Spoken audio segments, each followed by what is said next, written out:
On February You're WavyOcho gonna react to the failure of Cara in WWE.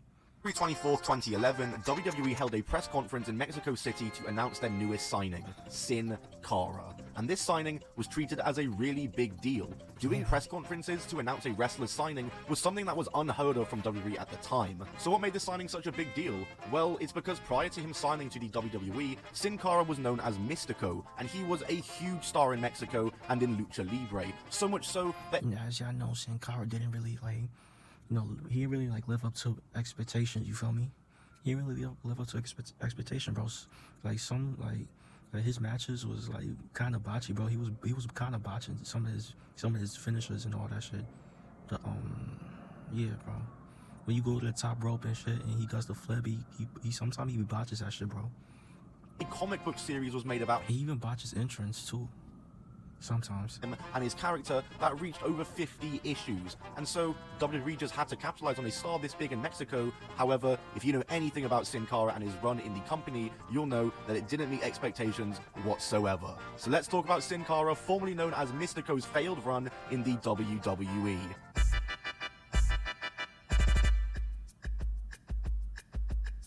Cara made his WWE debut on the April 4th, 2011 episode of Raw. Daniel Bryan, having just been defeated by Sheamus, was being beaten down when all of a sudden the lighting changed in the arena and Cara made his entrance to make the save for Daniel Bryan, and boy, did he make his entrance with a bang by completely botching it. WWE had set up a trampoline at the bottom of the ramp that was out of the camera's view, and Cara was going to hit the trampoline and leap over the ropes in a stunning entrance, but he just hit the ropes on his way in, hit his head rolling into the ring. It looked awful, it looked dreadful, but it was hilarious. After this though, he would get the hang of doing his entrance, and it was a cool entrance, but by no means was this a good debut of any sort or a good start for Cara in the WWE. He then appeared on that week's SmackDown during the entrance again to attack Jack Swagger. They sort of just redid his debut, and then on the next Raw episode, he was drafted to SmackDown.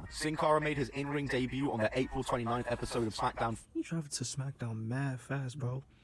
For a wrestler that just got in, bro, that just debuted, bro. He was teaming with John Cena to take on The Miz and I think Alex Riley. You feel me? And the next week he drafted to SmackDown. That's crazy. Facing Jack Swagger, and the entirety of the match would see the arena's lights change to match the colors of Cara's mask, and this would be common for Cara matches in the future. And once again, this was just uncharted territory for the WWE. WWE had never had a wrestler who had came in and had their own themed lighting for every match they take part in. He picks the win up over Swagger by roll-up, but in the next few matches he would establish the Spanish Fly as being his main finisher. He would then enter into a few... Nah, but sometimes he be botching that Spanish Fly. Spanish Fly. You feel me? With Chavo Guerrero. I don't know if it's his fault or the other wrestler's fault, but it'd be mad botchy. Unpleased that Chavo was interfering in his matches, leading to Cara's pay-per-view debut at Over the Limit, where he defeated Chavo Guerrero. He would then get to wrestle on pay-per-view again when he competed in the World Heavyweight Championship Money in the Bank ladder match at the Chavo Guerrero left. Money in the Bank I never was seen in the WWE ring ever again. Review, where he was powerbombed through a ladder by Sheamus in an awesome spot and taken out on a stretcher with a storyline injury. And the reason why Cara was given a storyline injury was revealed the next day when it was announced that he had been suspended for 30 days for violating WWE's wellness policy. Safe to say it had been a less than stellar start, with a suspension, botched debut, and if you didn't already know, botches just scattered everywhere, because if you didn't know, once again, Cara botched in damn near every match he was in. It kind of became what he was known for in the WWE, botching. However, while Cara was suspended, it was Simbachara. That's what niggas call him.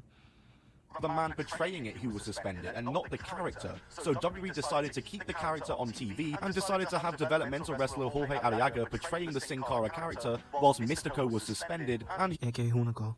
He would have a match with Heath Slater on SmackDown, which was apparently so bad and so full of botches that it had to be retaped. But Mystico would return from suspension and would come back at a live event on the 20th of August, but then just 6 days later he was sent home from the SmackDown tapings for unknown reasons after meeting with company officials. And Arriaga would continue to portray the Cara character, with talks of him becoming the permanent Cara character and Mystico possibly departing the company. What? But while all that was happening and whilst Mystico was spending some time away from the WWE, Sin Cara, who is being portrayed by Ariaga once again, would turn heel for the first time, and this would lead to a very interesting angle. Because on the September 16th episode of SmackDown, Mystico would return as Sin Cara to confront Sin Cara.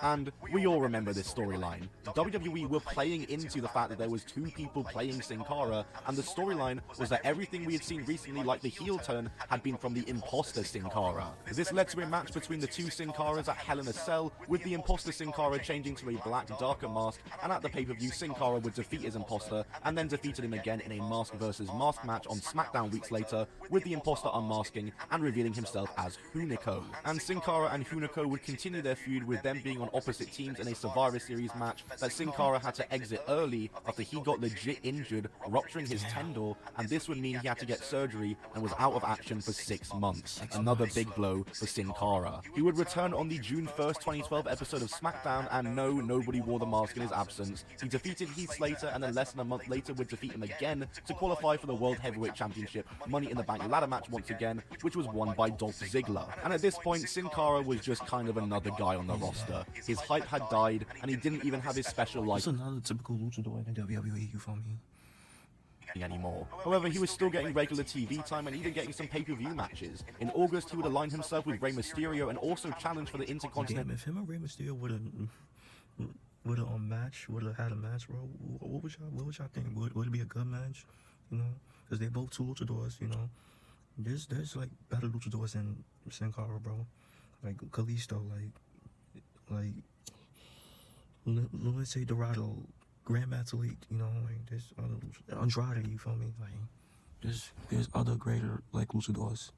Title at Night of Champions in a four-way match for his first pay-per-view title match, but was unsuccessful. Sin Cara and Rey Mysterio would enter a tag team title #1 contenders tournament and would make it to the final to face Team Rhodes Scholars on Raw, but lost. Rey and Sin Cara would then team with Justin Gabriel, Tyson Kidd, and Brodus Clay at Survivor Series to defeat the primetime players Epico, Primo, and Tensai in what you can probably tell is just a match full of jobbers and Rey Mysterio. We would get another pay-per-view match when him and Rey would face Team Rhodes Scholars again in a tables match at TLC to earn a shot at the tag titles, but Sin Cara was put through a table and they lost. And then 2 days later, Sin Cara was written off TV after being attacked by the Shield as he had suffered a knee injury. He returned at the Royal Rumble in 2013 in the Royal Rumble match itself at number 29, but this return run ended up being uneventful and he just spent 2013 trailing. He was no longer teaming with Rey Mysterio and he had largely been relegated to live events, superstars, and main event, and he would only sporadically appear on Raw and SmackDown, usually to lose or get squashed.